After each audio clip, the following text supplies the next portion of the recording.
बिस्मिल्लाहिर्रहमानिर्रहीम। नाज़रीन, इस वीडियो क्लिप में आपको ये बताया जाता है कि गंदम की दर्जा अव्वल की अक़साम कौन सी हैं, दर्जा दोम और सोम की कौन सी हैं। दर्जा अव्वल से मुराद हर लिहाज से बेहतर पैदावार और खुराकी लिहाज से भी बेहतर, जिसकी डिमांड हो मार्केट में और मंजूर शुदा भी हो। तो उनमें देखें बाद दफ़ा होता यह है कि बाद अक़साम जो है ना वो थर्ड कैटेगरी की होती है, तो पास खास इलाके में वो दर्जा अव्वल को भी पार कर जाती है। लेकिन हमने ये मजमूई कारकर्दगी के हवाले से बात करनी है कि अब दर्जा अव्वल में देखें दिलकश, अकबर और उरूज, ये तीन अक़साम जो है ना ये इनका कोई मुकाबला नहीं है, ये बेस्ट वन है।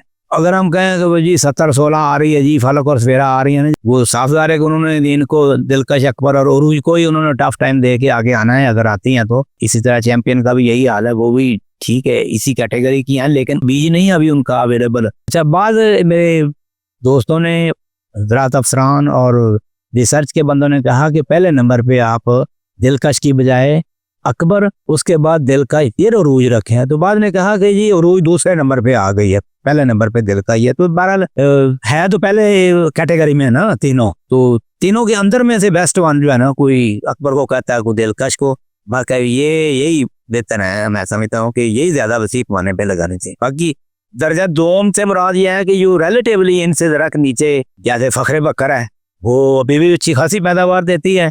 ये थालेरिया और इसके काफ़ी इलाकों में, इधर आप आज सेंट्रल पंजाब में भी कहीं कहीं ये बहुत अच्छी परफॉर्म करती है। अनाज 17 जो है ये भी सेकंड कैटेगरी में है। NARC की वैरायटी है पाकिस्तान 13, वो ज़बरदस्त है। बाकी ये जो है ना निशान 21, ये इसको भी दर्जा दोम में ही शुमार किया जाए, हालांकि काफ़ी अच्छी किस्म है लेकिन ये फर्स्ट कैटेगरी में नहीं आती। बाकी गाजी, नवाब और ये जो है ना, इनको देखिए कभी कभी ये आती हैं, ये भी सेकंड कैटेगरी में भी नहीं, ये तो थर्ड में चली गई हैं इनकी को। तो बार का भी ये अक़साम अब थक चुकी हैं। बारानी 17 जो है, बारानी 17 ये इसको भी सेकंड कैटेगरी में रखा जा सकता है। बाकी आ जाए जी थर्ड कैटेगरी की, कि जो थर्ड से मुराद है कि जो इनको तीसरे नंबर पे इनको तरजीह दी जाए। मैं देखें फैसलाबाद 2008 जो है, हम इसको तो कहते हैं कि ये लगाएं ही ना, लोग लगाते हैं, अभी भी चलती है, तो कुछ ना कुछ परफॉर्म भी करती है। AS 2002 दादा करें, फैसलाबाद तो 2008 है, लेकिन AS अब्दस्तार 2002 सिंध में अभी चल रही है, तो वो भी अब खैर रन आउट ही हो चुकी है, अभी परफॉर्म करती है, तीसरे कैटेगरी में है। तो बकर स्टार जो है ना, ये कभी बकर साइड में तो बिल्कुल दूसरे नंबर पे है, लेकिन मजमूई तौर पर ये दूसरा नंबर अटेन करने में मेरे कागजों में ये कामयाबी तीसरे पे ही चली गई। गाजी और बोरलाग जो है ना वो भी तीसरे नंबर की है, गाजी अब खत्म है, समझे। अजरक डेरा जो है, डेरा इस्माइल खां साइड में तो पहले नंबर पे भी आ सकती है, दूसरे में भी, लेकिन मजमूई तौर पर उसका वजन जो है ना वो थर्ड कैटेगरी की है। इसी तरह ही सुबहानी का भी मामला ये है, नवाब 21 भी थर्ड में आती है। बाकी रहा कि जो इंडियन अक़साम है, यूक्रेन की गंदम दी, पोलैंड की गंदम, ये वो, या इनकलाब 91, गैलेक्सी 13, ये वो मतरूक अक़साम है।